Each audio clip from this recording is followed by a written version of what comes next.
almonds with ketchup on it and said, I want to be amygdalas for Halloween. I love it. She thought people probably wouldn't understand what that meant. No one would Trick or understand treat, that, here's but my I bloody got him. amygdalas. I understand him. Welcome to the Brain Lady Podcast with your host, Karen D. Wood, the resident brainiac. Get ready for a mind-expanding journey as we unravel the mysteries of the brain from Notes from the Couch. Join us as we delve into the complexities and wonders of this enigmatic supercomputer. Fasten your mental seatbelts and prepare to have your synapses fired up. Welcome to the captivating world of the Brain Lady Podcast.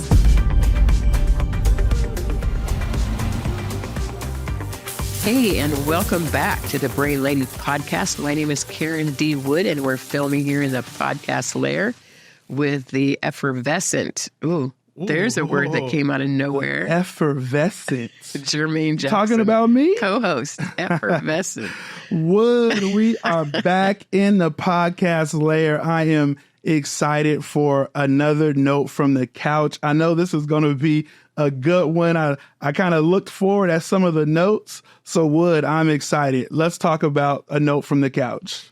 So what we do in our podcast is talk about something that happened in my therapy office and bring it to you, not only the story, but how you can apply it to you practically.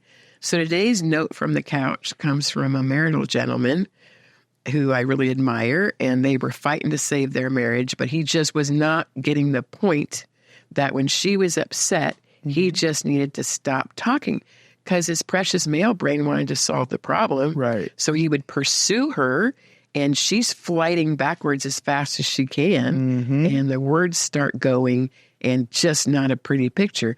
So here's the note from the couch for the day. He said, I have to learn to not ask the hijacked brain to evaluate itself. Hijacked brains cannot. I have to learn, but I like how he turned it himself. I have to learn how to not let the hijacked brain evaluate itself. Because what the problem there is the brain gets distressed. In past podcasts, we've talked about the scale of 0 to 10. Right. So it's something that's been helpful to you about us talking about scale of 0 to 10. Oh, it helps me just identify kind of where I'm at, right? You know how when you go into the doctor, they always ask your pain level, where you are at your pain level. And it's the same thing for our brains, just being able to identify in this moment, I'm at a 4 or I'm at a 5, or in this moment, I'm at an 8, and just knowing I need to pause and I need to breathe and I need to just be self-aware, right? I need to be able to be aware of who Jermaine Jackson is in this situation and in this moment, and knowing that I am a 3, just pausing and taking those deep breaths has just been able to allow me to kind of just see where I'm at, kind of from that bird's eye view. You know, we talk about that bird's eye view at times. So that's what it has allowed me to do. But I also have a question because I've seen this also in my coaching. Wondering if you've seen it, Wood, in your therapy. I've seen a lot more men showing up to say, hey, I need help with my marriage. Now, I asked one of our colleagues, Erin, about this before. Her and I we're having this discussion. And what she was saying is we live in a time where women feel like they don't need men as much. And women feel like they're tired of their man's drama. The shenanigans. They're tired of the shenanigans. So there's a lot more women now that are saying, I can do this by myself and I don't need you as a man. And now men are realizing like, wow, women are ready to walk out on us and we need to get our much stuff quicker. We need to get our stuff together. So I've noticed just in my coaching that I have had a lot more calls from men to say, hey, I just need help with my marriage. I just need help with this relationship. Have you seen more men call your office and try to? There's definitely been an increase. Definitely. Yeah. And then the point to discover for us as coaches and therapists is to figure out where their marriage is at on the disaster line of 0 to 10. And because if they're both hijacked, there's very little we can do in that moment. So I thought it would be good for us, since we've mentioned the hijack a few times in our episodes, to just really delve into the science of the hijack. Yeah. And the thing to remember about the scale of 0 to 10 is our brain, our middle limbic system brain, takes us back to where we were the last time and starts us from there. So if the last time she said blah, blah, blah, his reaction was a 9. It's going to go right back. And what happens if you start at a 9 and then she's like, there you are. But the thing to remember about the hijack, it's really related to the earthquake. So in 1932, this guy named Richter, scientist, comes up with the first way to measure, give a number to earthquakes. Is that where the Richter scale came from? We learning today. Richter. I did not know that. Yes, and I want to learn more about him, but that's another podcast. Okay. So on the screen is the Richter scale. 0 to 10, so very much like ours. Now, there's some fascinating things to know about the Richter scale. Okay. This is not just a convenient little step up. When I go from a 3 to a 4 on our reactive scale, that is 10 times. So when you get to a 4, it's 10 times bigger. Yeah. And it's 10 times bigger and 10 times bigger. So now you're getting up to the 8s. It's a problem. It's a big problem. A big problem. The other thing, too, in earthquake language I learned is every step is a release of tension in the earth. And it's like this reaction the earth is doing. Right. And every step is 32 times the release of the last step. Wow, that's wild. It gives you a little bigger picture of what it means in a marriage when we're both hijacked. The earth is going crazy.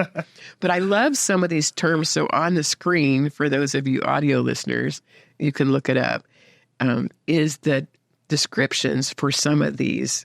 Read them to us. Which I think is kind of fun if we put it to the marital link, right? So the number one is slightly perceptible. So that's a good, spouse says something, coworker says something, slightly perceptible. That's all right. Noticeable to some people. Number 2 is slightly felt. Hanging objects start swinging softly. So there's starting to be a reaction. All right. Someone's reacting. 3 is weak. Okay, we can still think well when we're at a 3, but hanging objects are now swinging. So there's things moving. There's things going on. I love this line. It's felt by people indoors, especially upstairs, which I love the relationship to the brain, right? Stuff's going on. Moderately strong, number 4. Light sleepers are awakened. I thought that's good, too, because at night, if it's a 4, it's starting to mess up with sleep a little bit. Yeah. Plates and utensils and windows are starting to rattle, which I thought was great for our limbic system. Our amygdala is starting to rattle in our parasympathetic system, saying, hey, trouble's coming, right? Yep. But our thinking's still really good. Strong, 5. Many sleeping people are awakened. Shaking felt in buildings. Hanging objects are swinging violently. Yeah. Lighter, unstable objects might start to fall. Yeah. So we kind of equate in our scale of 0 to 10 of reactivity. 5 is when you got all your thinking about you. You're still okay. And now we're switching to 6. And remember, this is 10 times more. Yeah. And each step up is 32 times more tension release in the earth. It's starting to get wild. People lose balance. I like that for our 6. Motorists feel like they're driving with flat tires. Isn't that how you feel in your relationship? Like you're trying to go somewhere and it's just going woo, that flat. Yeah. Heavy furniture moves. Cracks appear in the wall. I like that as far as my ability to think and be is starting to have some of these cracks in the structure, right? Cracks in Here we go. Destructive in your reasoning. 7 is destructive. Remember, we talk about 8 when we start to go stupid and get in trouble. Yeah. But this scale says people have difficulty standing in upper floors, which I think is really good for when we get in that reactive scale in 7. I think we have trouble balancing ourselves. I love this one for 7. Church bells start ringing. Church bells is ringing. That's funny. That is trouble if the church bells are ringing. Church bells start ringing. We got an issue. We do. And then old or poorly built structures are damaged, which I think is a really good picture of a marital relationship if it is poorly structured. Yeah. If it is. There's going to be trouble at 7 because we are reacting. Remember, in the earthquake, the earth is reacting. Volcanoes start happening. And it says what? Poorly structured? It says old or poorly structured buildings are damaged. Okay. So Yeah. when we start thinking about a marital relationship or a relationship with coworkers, a relationship with our kids, if my reaction is a 7, stuff's going to get damaged. Stuff's going to get damaged. It's going to be time for a remodel. A big remodel, and that's why they come to us, right? Yep. And then 8 is kind of the line we've talked about where trouble comes. Now, I had no scientific basis to say we go stupid at 8. Right. But after years of doing therapy on the couch, when I'd say to people, hey, Jermaine, what number are you when you go stupid? It was pretty much universally an 8. It's an 8. An 8 is people when have you start to lose control. And in destruction language, very destructive. People have difficulty standing. I think that's a really good picture. We are not thinking, we cannot balance. Damaged buildings, things are getting damaged. I love these two. Railway tracks are broken, which I think is a really good picture because in a couple podcasts, we're going to start doing more about the boxes like railroad trains of trauma connecting and all the ways they're going to go. And in an 8, the railway tracks are broken. Those are hard to break. So hard to break. Those are hard to break, and those start breaking. We got some issues. But isn't that a good picture for the hijack in the brain in relationship with our trauma and tension boxes? Tombstones are overturned. Hey. I thought that was a really good one for talking about the level of traumas that we have. So this very destructive is number 8. So when we talk about relating our tension scale 0 to 10 to the Richter scale, now we're at number 9, and it's devastating, which I think is a good word. Yeah. People are thrown to the ground. That's really what happens. And totally destroyed buildings. This is where things get said in relationship, where there's permanent destruction in a relationship. Bridges are destroyed. Towers are tilted, and landslides. That's the stable ground we have stood on as a couple. It'd be moving. And then 10 is completely devastating. And when we talk to people, we talk about 10 as like the worst reaction you've ever had. You don't go there very often, but it's the worst. Completely devastating. Destruction of man-made structures. I like that, destruction of man, because we create these things, relationship images, who we are, how we're offended, they're all getting destroyed. Massive landslides. Here comes our river course changes and trees are uprooted. Wow. I love the phrase trees because we talk a lot in trauma about the trees are the roots of our past and the fruit is just what's showing up here. Yeah. But if this is all now uprooted, that's like trauma limbo land, right? That's a lot. So I think it's just important when we talk about the hijack to talk about the numbers are 10 times bigger. So how can we learn to feel that reaction? And that's the trick with men sometimes is they've been disconnected from feeling their reaction. Yeah. And so to get the attention, the female feels like she has to fight out and to get his attention. Yeah. And then she's often done. So the body keeps the score. It's a famous book by Bessel van der Kolk. Really good book. Isn't it good? Definitely recommend that book. It's a good read because it's quite easy to read. You can read 3 paragraphs and get something out of it. Right. And you don't have to read every sequential chapter. So that's a really good book. Yeah. But the body does keep the score. So I thought it would be good to show what a hijack looks like. It's going to show us this clip. Last exchanges with penalties looming. Words are exchanged between the France intense soccer game. So these two guys are having words. Right before the France win. And this is the World Cup, right? Right. So he moves on, and we think he's fine. And he turns around. Yeah, look at him. That dude was hijacked. He took his forehead, and rammed it into old boy's chest. And that's how you kill people, by the way. The guy could have been killed instantly.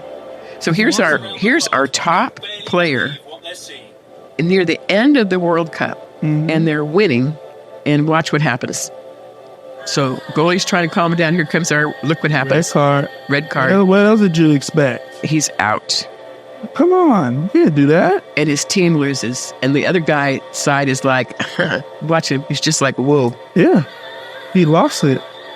He absolutely lost blood flow. A glorious end to an incomparable career. Mm-hmm.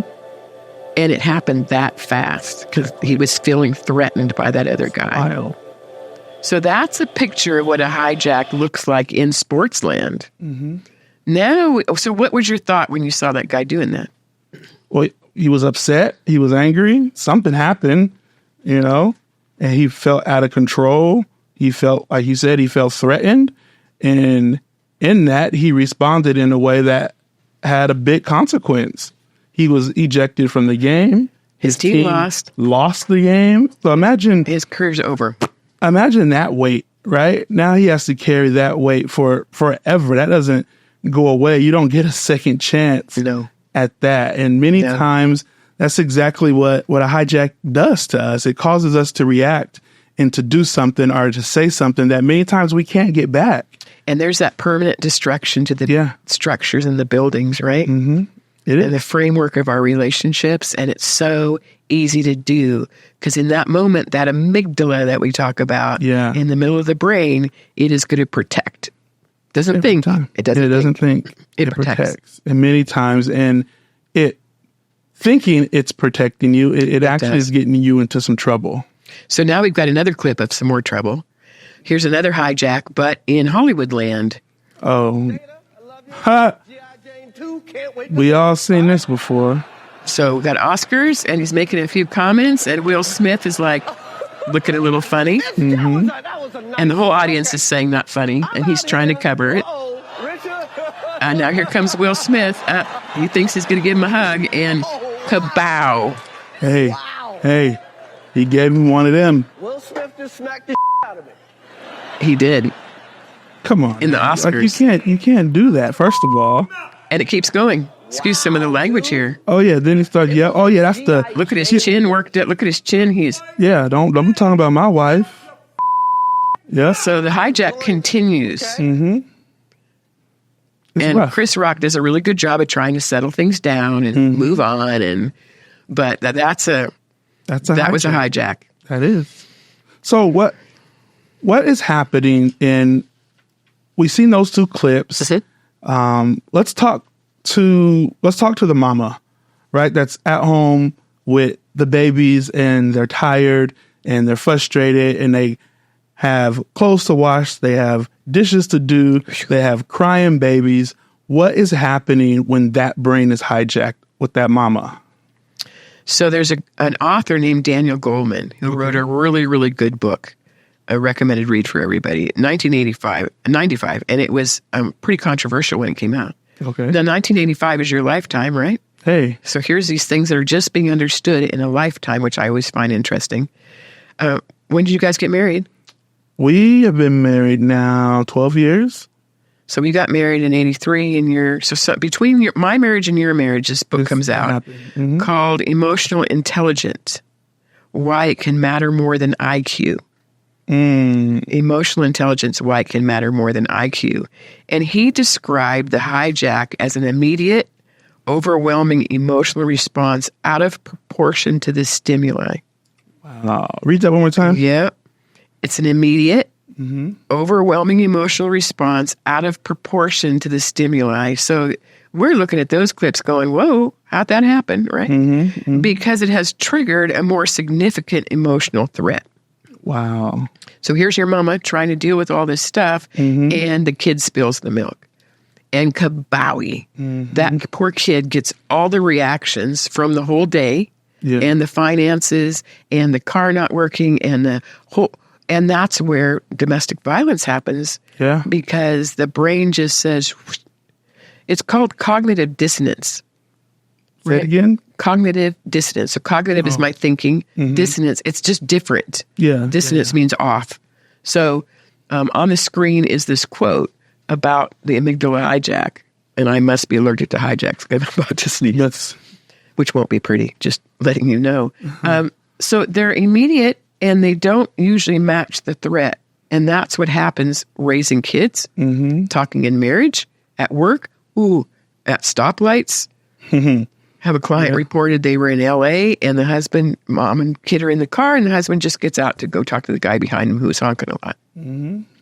How is that going to work? Not going to be good. That was a hijack. So what we're trying to do is remember, then afterwards, when the dust is settled, then we can say, why did I do that? Why did I do that? But in the moment, I can't grab. Oh, we've all been there before. Yeah, remember my best friend anger, right? And so we can't differentiate the threat, which means what we talk about in our business, it can't know truth or time. Right, yes. So here's another quote by Goldman that's really good. The moment of emotional hijack is apparent from the heart rate. The whole body's responding. Muscles tense. It can seem hard to breathe. There's a swamp of toxic feelings, an unpleasant wash of fear and anger that seems inescapable and subjectively takes forever to get over. And all this happens when the kid spills the milk. Right? Yeah. The brain. It happens so quick. It happens so quick. So that's when we talk about triggering a hijack, that's the difference between triggering a hijack. Because the trigger, we can process it. The hijack, we cannot. Right? And so what we're trying to do now is say, okay, what do we do about that?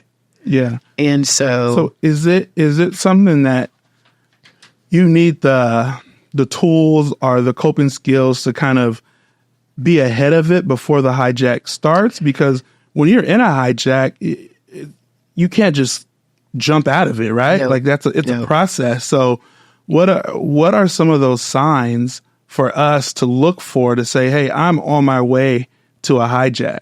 So one of the exercises we do, which I think is really valuable when you think of that 0 to 10, to identify what are my physical, parasympathetic, sympathetic, that because I'm getting upset, right? Right, yes. So what are they?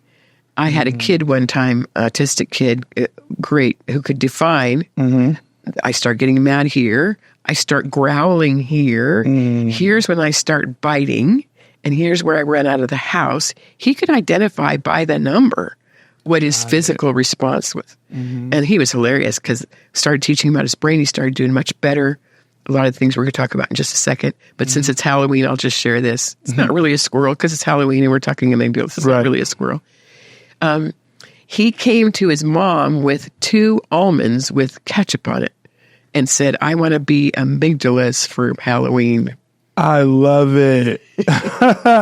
She thought people probably wouldn't understand what No, that meant. no one would Trick or understand treat, that, here's but my I bloody got him. amygdalas. I understand him. I thought that would be That's a great good question. one. Yep, absolutely. Because he could feel. So for you, 5s when we're doing okay. Right. Right? Things are swinging on the wall, but we're doing okay. We're doing okay. How do you know on your physical self when you go to a 6? Uh-oh. Yeah. For me, I shut down. Like my hijack for me doesn't lead to like an outward expression. When I'm hijacked, my brain, it just wants to not do nothing. And we're going to do a whole nother podcast on what happens below a 0. There's really a 0 to 10 below the There 0, actually right? is. For You the can go freeze and the below fawn. the 0. Yeah. Or you just don't, like it hurts to even think. Yes. It hurts to So you can hear that be process. way down on the other end. of It the scale. hurts to even forecast, to think, to even see how it can get better, right? Like I've personally been in moments and times like that where it's like it hurts to even process, can this situation get better? Right. Because it has not gotten better and it has been bad and it continues to get bad. So then where does it get good or how does it get good is a very difficult And at it's times. all based on what my hippocampus and my memory says. Can I get out of this or can I not get out But of is this? that still a hijack? Yes, it's just on the other end of the scale. We'll do that when we're going to do a whole series on all the F's. So we'll do that. So what we've got on the screen is a really good picture of the brain. That amygdala does all the F's. And so it could either send me to Karen and her anger 8 or Jermaine and shutdown of 8, both of which are dangerous and destructive. Right. Right. You can hear that scale goes either way. Because the trick is, how do we get that thinking up to that prefrontal cortex so we can view the whole thing? And you're absolutely right. We got to catch it sooner. Right. So that's where our outcome-based thinking steps are so helpful. So is it based on like just a person's character traits or can it change? Because I feel like I'm never like the lash out person. Like for me, my scale always goes backwards. Is that just who I am and how I Well, react? when you look at your childhood, how did it work to stand on the table and throw a fit when you were 6 at your house? How would that have worked? We didn't do that at our house. That was not something that was ever done. There was an expression at our house, let me send you to the moon. Yeah, Right. We didn't do those things. Yeah, no, we just knew. Nope. You just knew. You don't stand on tables. You don't stand on mama's table. You don't put your feet on mama's couch. And you don't say what you're really thinking either. Oh, no. And you Never don't say really that. say that you didn't appreciate that dad just said that. And so the brain tissue learns to shut down to survive. That's where that fawn comes, right? So it was Fight, learned. fright, freeze. It's now brain tissue. It's now neurons. It's not part of who I am. Right. And we call it character or personality or whatever. But so really good Bible verse for us to talk about for those people of faith. Isaiah 41:10. Here's how we get the pre. How do we stop it before? Do not fear, for I'm with you. Do not be dismayed, for I'm your God. I will strengthen you, ding, and help you, ding. I should just do a Bible with ding in it. Ding. Ding. I will uphold you with my righteous right hand. And the reason I chose this for people of faith is because when we get hijacked, we have these visceral responses, and I can feel it in my hands. And if at a 6 going to a 7, I can remember to hold his righteous right hand, then I can stay 6, 7, explain what I'm thinking, stay steady, stay in the conversation. So that's about the biggest way you can stay steady. And then our outcome-based thinking. What we're doing all along here with the scale is noticing our tension. And so if we can keep noticing the tension, right? And then we talk about breaking it down in boxes. So on the screen is these worksheets you've been seeing more. If you're brand new, this is what we really base a lot of what we talk about in a session on. So notice the tension. That tells me what number I'm at.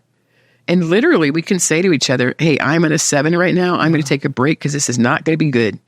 So me to learn what number I'm at is a lot of the solution. And then the second step, why don't you explain that second and third step? So that look is so important for us to be able to look at the outcome of the picture or of the situation without acceptance. And what does that look like? And then to look at the outcome with acceptance. And then again, to be able to notice our tension.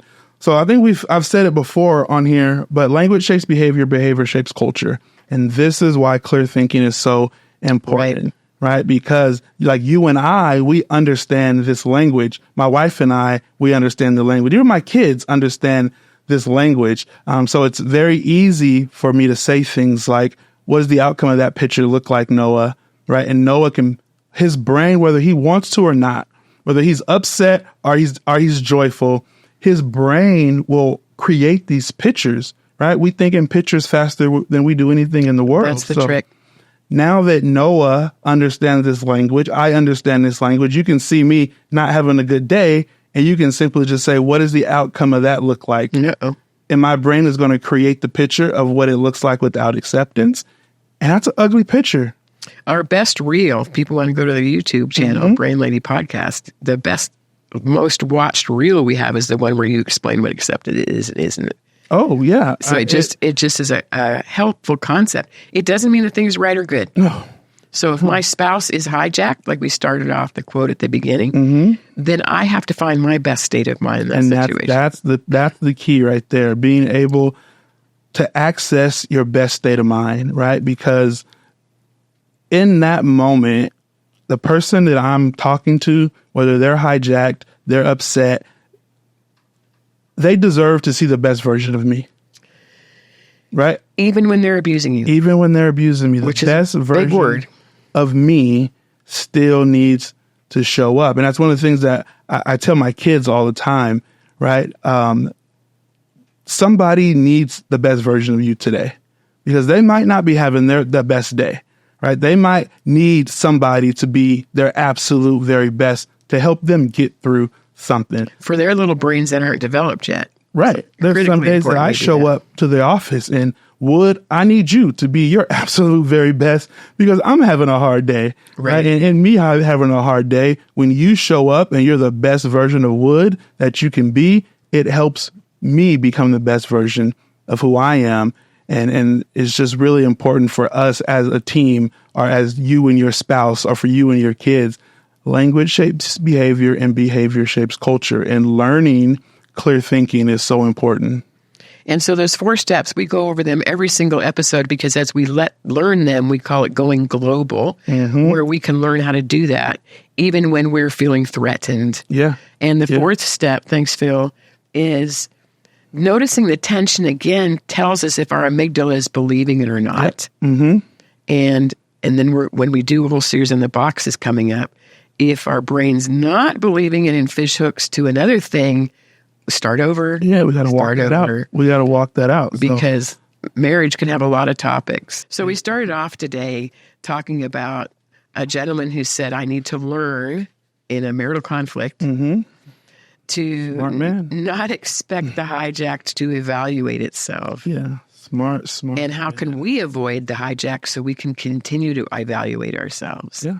So we talked about the Richter scale today, that these numbers are kind of like our reactive scale numbers. Yeah. And that if we can learn that each step is bigger, and then how can we use our body? Just a quick review. If I'm reacting like an 8, my eyebrows go up. So move my eyebrows. Talk to those eyebrows. If I be pointing. Talk to that finger. If I'm frowning. If I'm having trouble swallowing because I'm getting upset. Our whole episode, the next whole episode's on swallowing. Yeah. What happens here in our throat to tell the rest of the body I'm okay. Which is really a trick. And then we're healing neurons in the brain. It's just so miraculous. I just keep getting so excited about how miraculous this is that we get to heal the brain. Yeah. So thank you for joining us today. And I also just want to point out, Phil, if you can throw up the book, I want you guys to take a look. The book is for sale. You can go find the link on the YouTube. You can go to Karen's website. I just called you Karen. That sounded weird. That did sound weird. Because you just read that. Yeah, I read it right there. Go to Wood's website. But the book, Brain Prayers, purchase the book. This is a dynamic book. It just really shows you how to pray for our brain, pray for your brain. So I just want to thank you guys all for joining us again on another episode of the Brain Lady podcast. I want to thank the podcast Lair for bringing us out again for another episode. Thank you, Phil. And we look forward to seeing you guys on the next one. Wood, have a good day. Stand up straight.